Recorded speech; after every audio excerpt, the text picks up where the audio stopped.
The interesting thing about insects is that they are more or less programmed into whatever thing helped them survive slightly more over millions and millions and fucking billions of years. And they have no choice in anything they do. They're just machines. They have inputs that hit a circuit and then they get sent out to their muscles, and they don't think, they don't need to. There's just a grander plan that everything follows.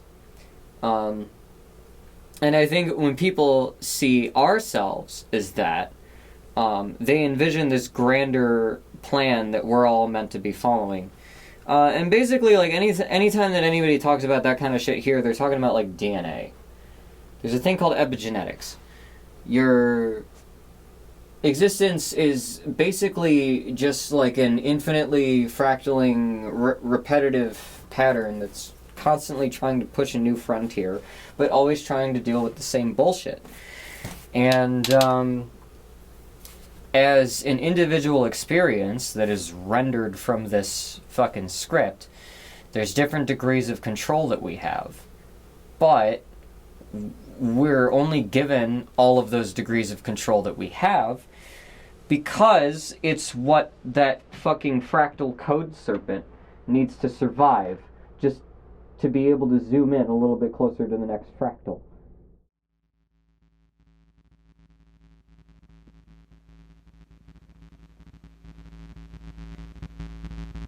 So I've been catching up with the Plague Doctor. Easily the most interesting entity that has stumbled out of the vortex. It is difficult to explain this universe and Earth and humanity and how things are supposed to work normally, and balance that with an explanation of why a place like this exists where it is, at the time that it is, in the state that it's in.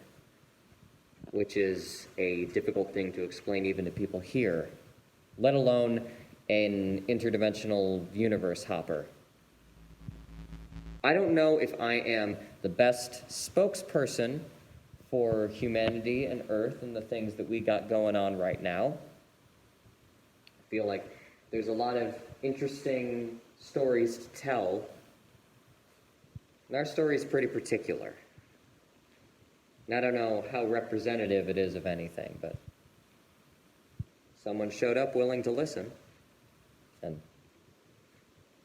I've gotten a chance to tell it. This building is a 2,400-seat theater built in 1927. It's got both a stage and a projector booth. I give tours here to curious passersby and creatives and corporations looking for sets. I hear a lot of ghost stories, usually versions of the same ghost story. People see the same figure doing the same sort of thing in the same few places.